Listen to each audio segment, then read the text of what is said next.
My son was face down on the grass when I reached him, 12 years old, and completely still, his body folded wrong in a way that makes the human brain reject what it's seeing before the fear even lands. His backpack was split open like an animal carcass, straps torn, seams ripped, and lying beside him in the dirt was the machine that kept him alive. His artificial heart exposed to open air, silent, disconnected, discarded like junk. For a split second my mind refused to register it, because no father is wired to accept the sight of his child's heart sitting outside his body.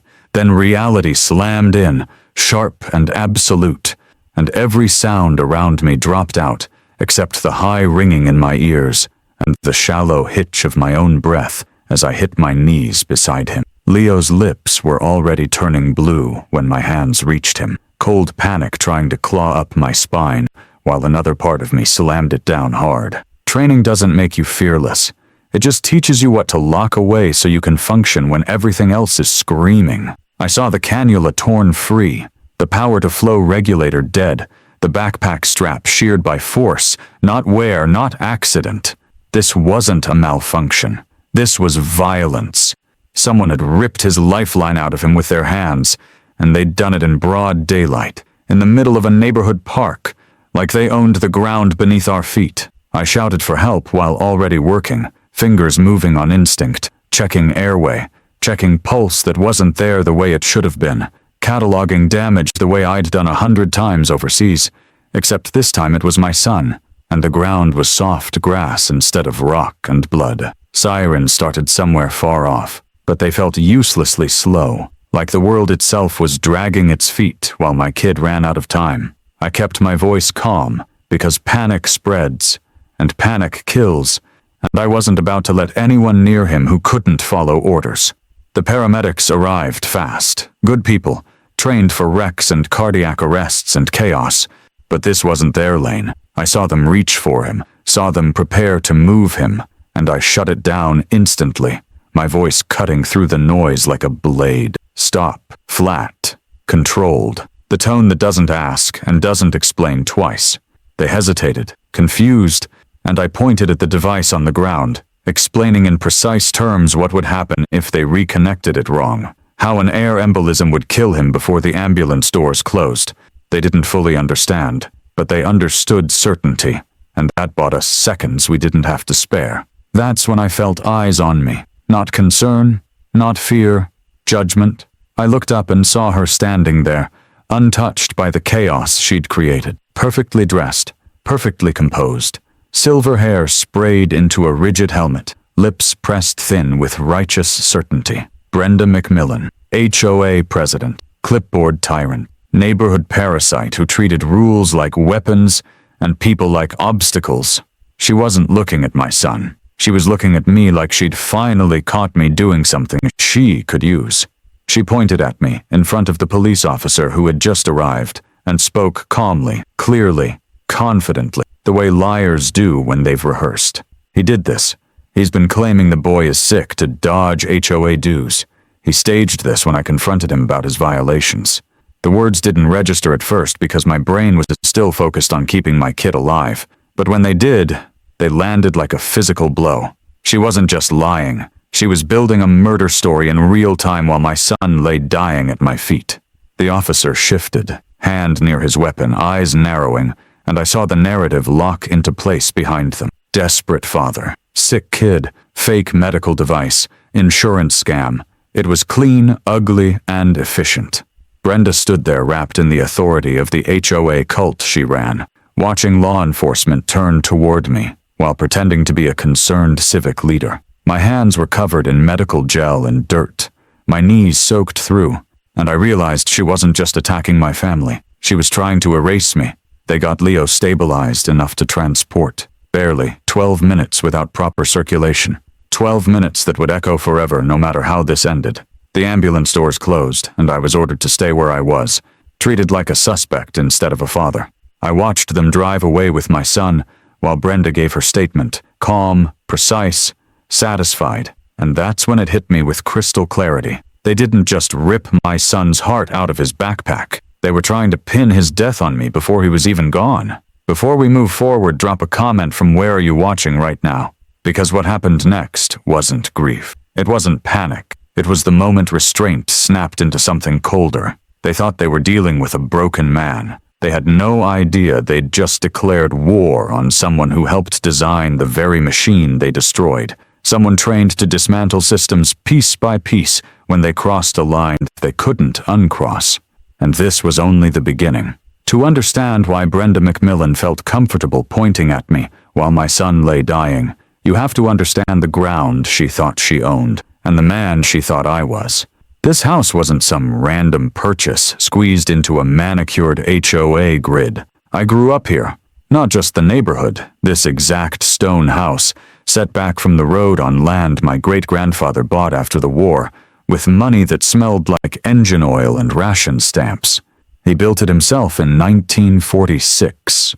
Oak beams, hand-cut stone, no permits, no committees, no clipboard parasites hovering over his shoulder. The deed still exists, yellowed and heavy, locked away downtown, older than the HOA, older than Brenda's sense of authority, older than every rule she hid behind. The land stretched down to the creek, long before someone slapped a community park sign on and pretended ownership meant control. I didn't stay here after high school.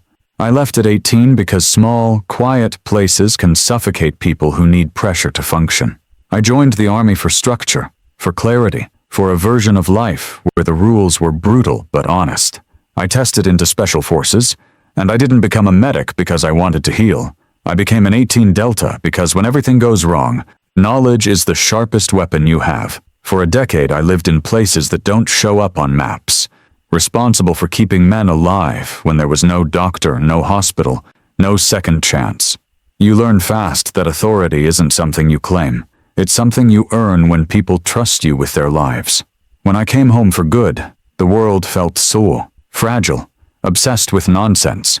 I used the GI Bill, earned a graduate degree in biomedical engineering, and shifted my focus from saving lives one emergency at a time to building systems that prevented emergencies from happening at all. Circulatory assist devices became my obsession because blood doesn't care about excuses. It moves or you die. That work wasn't theoretical for me. It was personal.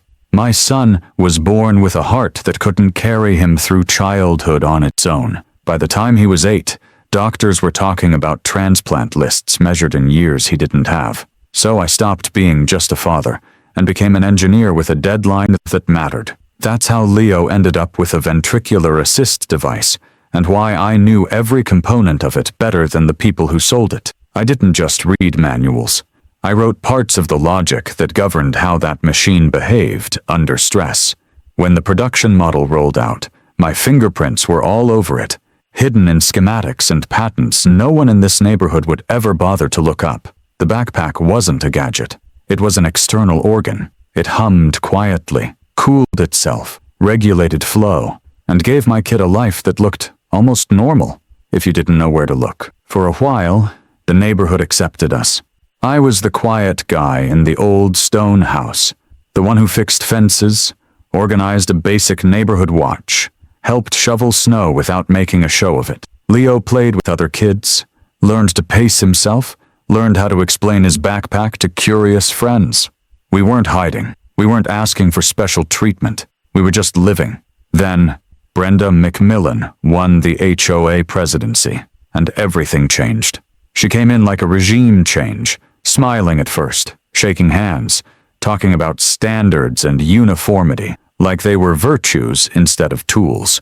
She'd lost her real estate license years earlier over deals that never quite stayed clean, and the HOA became her replacement throne. Rules stopped being guidelines and became weapons.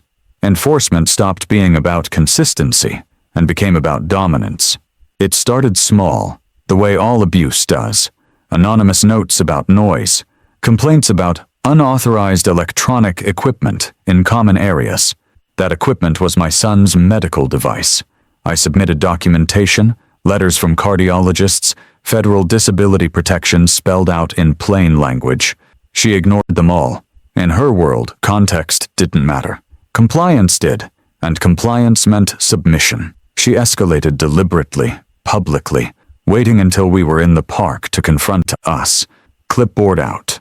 Voice loud enough for neighbors to hear. She called the backpack a safety hazard, a liability. She wanted people to look at my kid and see a problem instead of a child. When that didn't turn the community against us, her expression hardened. Humiliation hadn't worked, so she moved to elimination. By the time she tore that backpack open, Brenda wasn't reacting. She was executing. She believed her authority was absolute, that the HOA cult she ran gave her the right to enforce compliance by force if paperwork failed. She believed law enforcement would back her because they always had before. She believed I was just another isolated homeowner she could crush under procedure and accusation. And standing there in that park, watching her point at me while my son's artificial heart lay silent in the grass, I understood exactly how badly she had miscalculated, because she didn't just cross a line. She stepped onto ground she didn't own, against a man who knew how systems collapse when pressure is applied in the right places.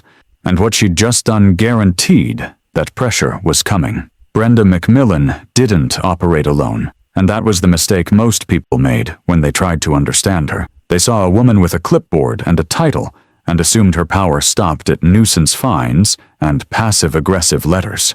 In reality, she had turned the HOA into a private enforcement arm, a small authoritarian state disguised as a neighborhood association, and every rule was a lever she could pull to make someone's life unlivable.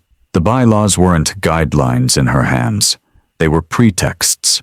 Vague language about aesthetic uniformity, community safety, and approved equipment gave her infinite room to interpret, escalate, and punish without ever having to explain herself to anyone who mattered. Her first real advantage was fear. People learned quickly that fighting her cost more than complying. Fines stacked daily, not weekly. Certified letters arrived with legal language designed to intimidate retirees and young families alike. She knew exactly how much pressure to apply without triggering immediate rebellion. Too little, and people ignored her. Too much, and they organized. Brenda lived in the narrow, cruel middle, where people suffered quietly and blamed themselves for not being able to keep up. That's how she stayed untouchable for years. Her second advantage was connections.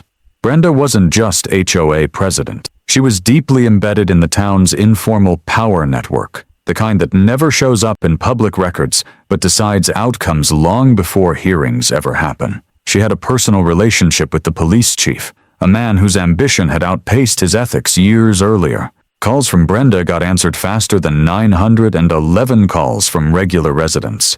Patrol cars appeared within minutes when she complained about violations, noise, parking, or threatening behavior, which was code for anyone who questioned her authority in public. That relationship explained everything about the park. It explained why Officer Miller stepped toward me instead of toward her. It explained why her accusation carried immediate weight, while my silence was treated like guilt. To the local police, Brenda wasn't just a resident. She was an authority proxy.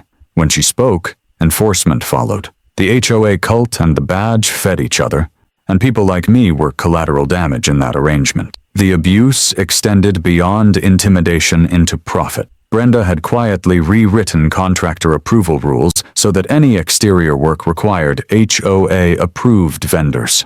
That list was short, exclusive, and profitable. The roofing company belonged to her brother. The landscaping firm belonged to her brother-in-law.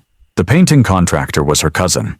Every invoice carried a markup that fed directly back into her pocket through kickbacks and consulting fees.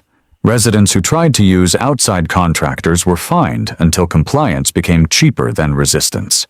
It was extortion dressed up as governance, and it worked because no one had the resources or energy to challenge it. Families who couldn't keep up disappeared. Houses went into foreclosure. Properties were quietly purchased through shell companies and flipped. Brenda liked to talk about maintaining community value, but what she really maintained was a pipeline of forced sales and personal enrichment. Veterans, elderly couples, families with disabled children. She targeted people who already lived under stress, knowing they were least likely to mount a coordinated defense. Each victory made her bolder. Each silence reinforced her belief that she was untouchable. Leo became a target not because of noise or safety, but because his existence challenged her control. His medical device didn't fit neatly into her rules, and exceptions threatened the illusion of absolute authority. If she allowed one exemption, she feared others would demand the same. So she framed his backpack as a violation, then a hazard, then a liability. She stripped the humanity out of the situation until all that remained was a problem to be removed. By the time she confronted us in the park, Brenda had already escalated beyond paperwork. She had decided enforcement required physical action, and she trusted the system she'd built to protect her afterward. Rip the backpack, claim self-defense or safety enforcement, accuse the father, let the police do the rest. It was ruthless, efficient, and perfectly aligned with how she'd operated for years. What she didn't understand was that systems built on fear are fragile. They hold only as long as no one maps their structure from the inside.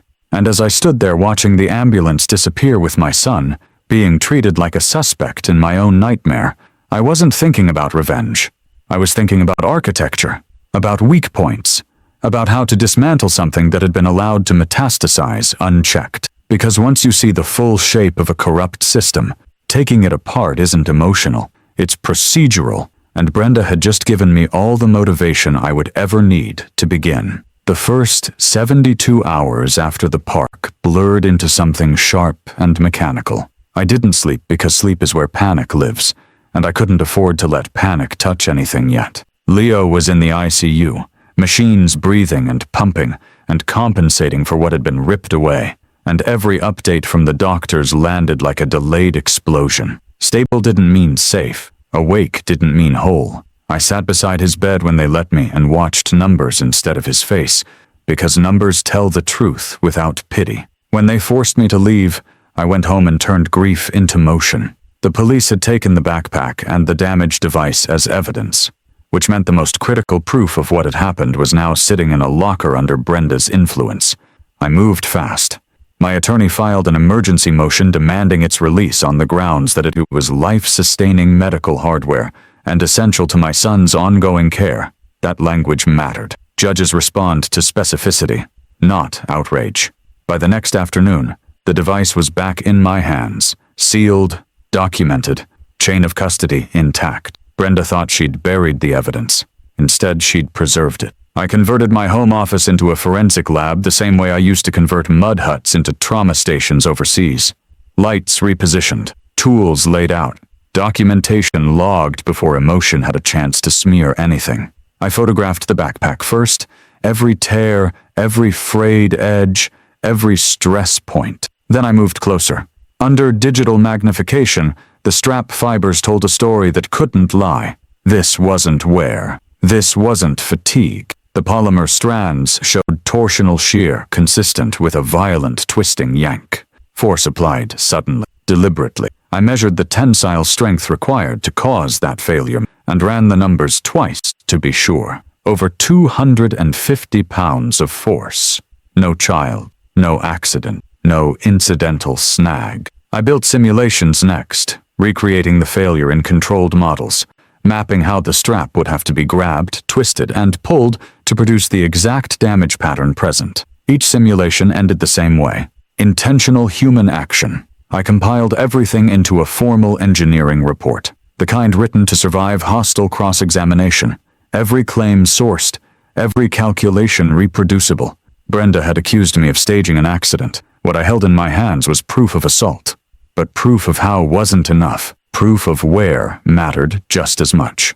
Brenda's authority depended on the assumption that the park belonged to the HOA, that she had jurisdiction to enforce anything there. That assumption had gone unchallenged for decades, but it never sat right with me.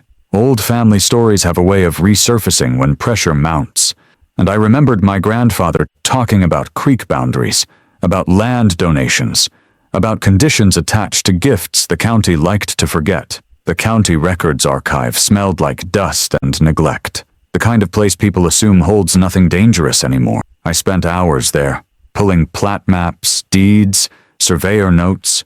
My fingers blackened with ink and age, and then I found it. A hand-drawn plat from 1948, showing my great-grandfather's original 5-acre plot with a clearly marked 2-acre section deeded to the county as a public recreational trust. I pulled the corresponding deed and read it slowly, twice, 3 times. Permanent restriction, open to all citizens.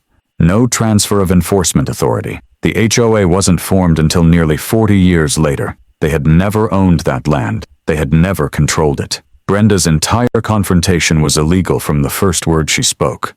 I scanned everything, logged it, and made copies the way you do when you know someone might try to make documents disappear. Then I made the call I'd been avoiding until the evidence was solid. General Marcus Thorne had commanded my team years ago. He didn't do favors. He did assessments. I laid it out like a mission brief. Assault on a minor, medical device tampering, false accusation, illegal assertion of authority, corrupt law enforcement involvement. I sent him the engineering report and the 1948 plat map before he asked for them. He didn't interrupt. When he finally spoke, his voice was calm, in the way that means something irreversible has begun. Medical device interference put it under federal jurisdiction. False arrest and conspiracy triggered civil rights violations. ADA implications turned it radioactive. He told me to stop moving publicly, to let the weight of federal agencies do what they do best when given clean evidence. Before the line went dead, he said one thing that cut through everything. They picked the wrong fight. Brenda felt the shift before she understood it. People like her always do. When power starts slipping, they escalate. She used her last reliable weapon and filed for a restraining order, painting me as violent and unstable, barring me from the park she never owned. The HOA followed with a lien against my house, an obscene sum designed to choke me financially and force a sale. It was intimidation, pure and simple, and it told me I was close. Then she crossed another line. Child Protective Services showed up at my door with an anonymous tip, claiming medical neglect, experimental equipment, intentional harm. They wanted access to my house, to Leo, to my records. They wanted to take my son while he lay unconscious in a hospital bed. That's when the neighborhood finally saw her for what she was. Neighbors stepped out. A retired cardiac nurse tore into the agents with facts and fury. Phones came out. Video rolled. Brenda's shadow operation was dragged into daylight, and daylight is where systems like hers die. Because once evidence is public, fear loses its grip, and Brenda had just lost control of the narrative she'd ruled with for years. Once the CPS workers backed off my porch under the weight of witnesses and cameras, the silence that followed wasn't relief. It was tension, the kind that hums just before something breaks. Brenda had always operated in shadows and side conversations, and now she was being dragged into open air where her tricks didn't survive contact with facts. She didn't retreat. She doubled down. That was her fatal instinct. Within hours of the video hitting local feeds, she started working phones, flooding the HOA mailing list with statements about community safety and violent behavior, trying to get ahead of a narrative that had already turned against her. She framed herself as the victim of an unhinged father and a hostile mob, hoping fear would snap back into place if she spoke loudly enough. It didn't. Neighbors who had been quiet for years started talking to each other instead of to her. Stories surfaced. Fines that never made sense. Contractors who charged obscene rates and only worked HOA jobs. Police visits that always seemed to follow Brenda's complaints and never anyone else's. What had once felt like isolated bad luck suddenly looked like a pattern, and patterns are dangerous for people who rely on plausible deniability to survive. The restraining order hearing was scheduled quickly, Brenda confident it would cement her version of events. She arrived with her attorney, posture rigid, expression righteous, playing the part of the civic guardian wronged by a dangerous man. I came with documents, data, and a calm she mistook for weakness. The room was small, stale, and packed with tension. Her lawyer spoke first, painting me as reckless, unstable, obsessed with machines instead of medicine, someone who thought he knew better than trained professionals. He leaned into the fear narrative, hoping the judge would err on the side of caution and let procedure do the rest. When it was my turn, I didn't argue emotion. I introduced evidence. The engineering report, the tensile force analysis, the failure simulations. The judge listened, asked questions, and leaned forward as understanding replaced skepticism. Then I introduced the plat map and deed. The room shifted. Brenda's authority evaporated line by line as the judge realized the HOA had no jurisdiction over the park. None at all. The restraining order collapsed in real time. Brenda's lawyer objected weakly, but the damage was done. The judge dissolved the order, sanctioned the HOA for malicious filing, and scheduled a review of their enforcement practices. Brenda's face didn't crack. Not yet. But the mask was slipping. Outside the courtroom, reporters waited. Someone had tipped them off and they were hungry. Cameras turned. Questions flew. Brenda tried to control the scene, but control only works when people are afraid to contradict you. Neighbors stepped forward instead. A retired master sergeant talked about legal threats over a flagpole. A family described being fined into foreclosure over a sensory garden built for their autistic child. Each story stacked on the last. A public ledger of abuse finally read aloud. Brenda stood there, silent now, eyes darting, calculating exits that no longer existed. That night, federal subpoenas landed, quietly, efficiently. The police chief was served first, records demanded, communications seized. He folded faster than anyone expected. Years of shortcuts and favors don't survive federal scrutiny. He called Brenda in a panic, and for the first time since she took power, she didn't have an answer ready. Neighbors across from the HOA office saw lights on late into the night. Shredders ran. Documents disappeared. Someone filmed it all from a second-story window and sent it to a reporter before sunrise. Poof. By morning, the story had exploded. Not HOA drama. Corruption. Assault. Medical device tampering. Civil rights violations. Brenda's name trended locally in the worst possible way. The narrative she'd built for years flipped overnight, and she couldn't stop it because it wasn't rumor anymore. It was evidence, witnesses, and paper trails converging at once. The deposition that followed was the last place she expected to lose everything. She walked in confident, attorney polished, demeanor cold. Her lawyer tried to corner me, to frame me as an arrogant engineer playing doctor, to bait me into sounding reckless.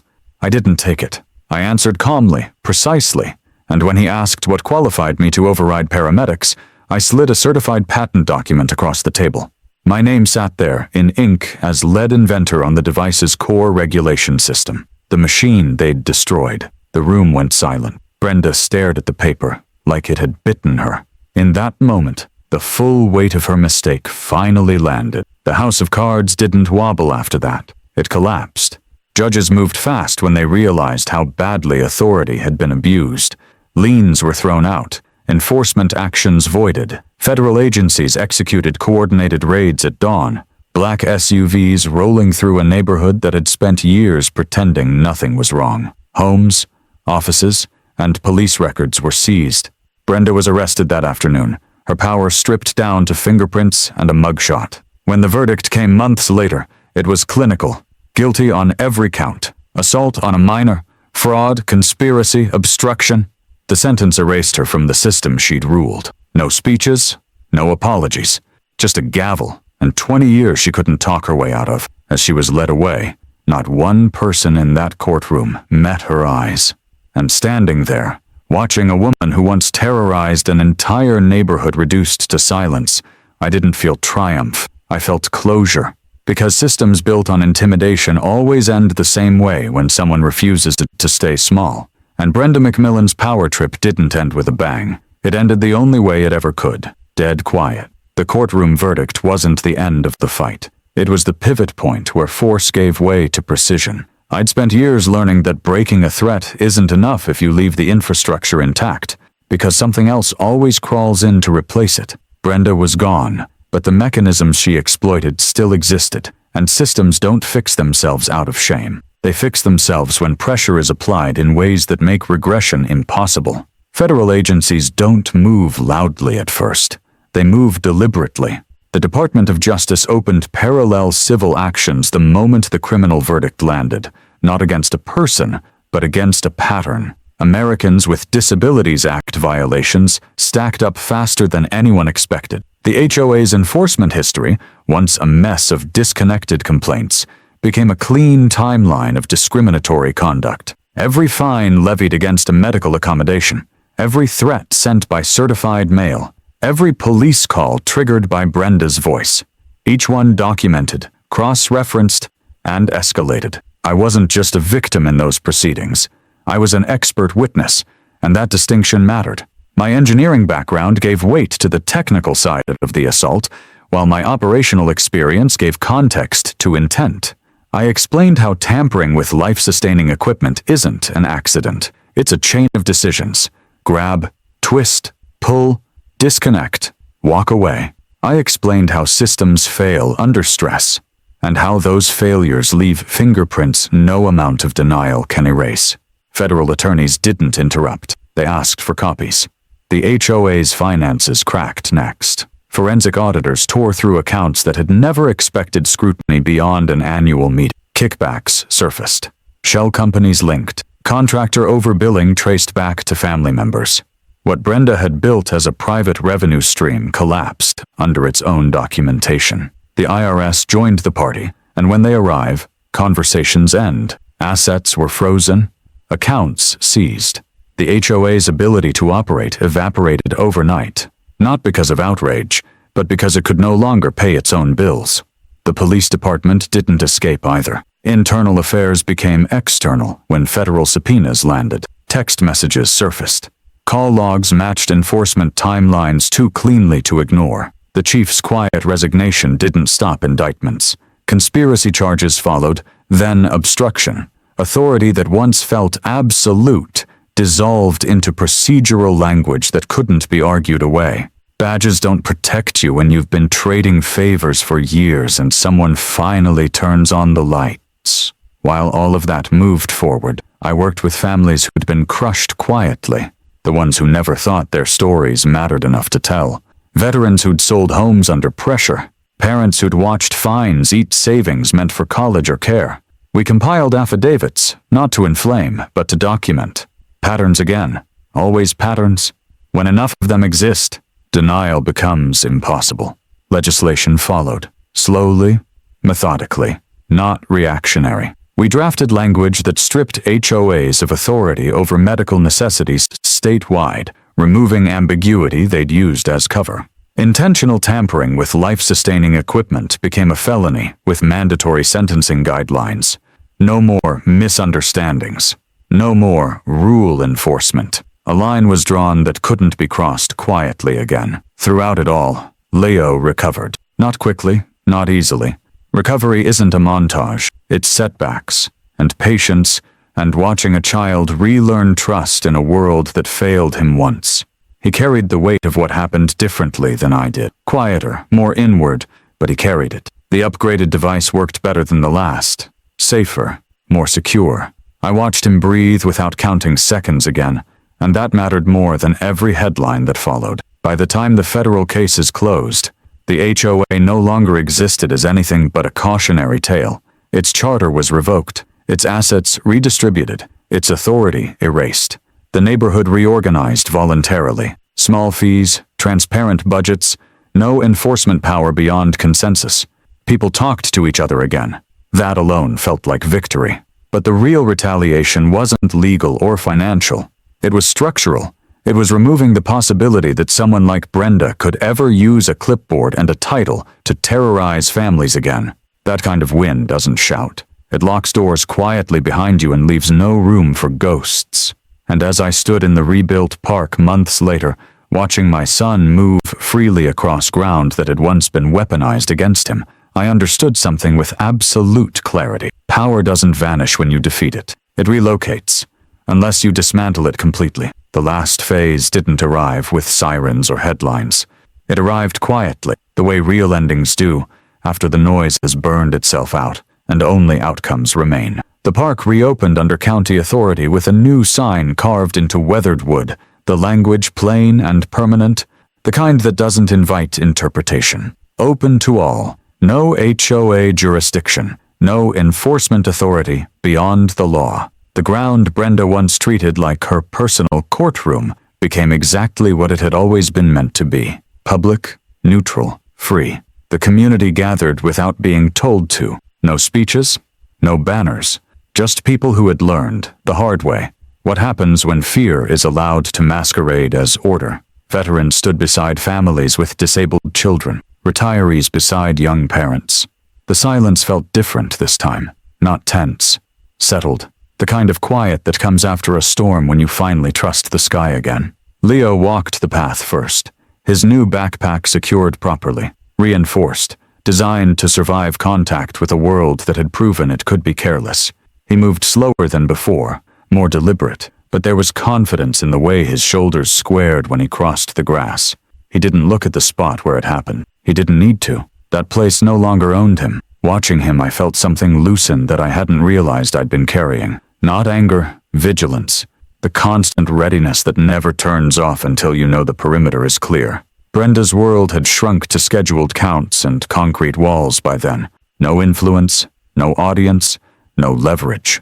The HOA charter was dead. The police department had new leadership. The contractors who fed off kickbacks found themselves unemployable, under scrutiny they couldn't escape. Systems that had once protected her now existed specifically to prevent her kind of abuse from happening again.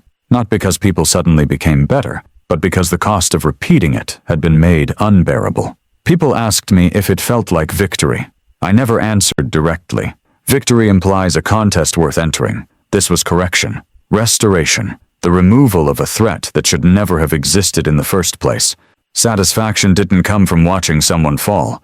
It came from knowing the fall had meaning beyond punishment. As the crowd thinned and evening settled in, Leo sat beside me on a bench overlooking the creek, water moving steadily the way it always had, indifferent to titles and tantrums alike. He asked if it was really over. I told him the truth. Nothing ever ends completely, but some things end enough to breathe, enough to live. We stood to leave as the lights dimmed, footsteps echoing softly on the path. No one followed. No one watched. No one dared to question our right to be there. The space held us without resistance, without judgment, and as we walked away, I knew the last chapter had closed exactly the way it needed to. The HOA went dead silent.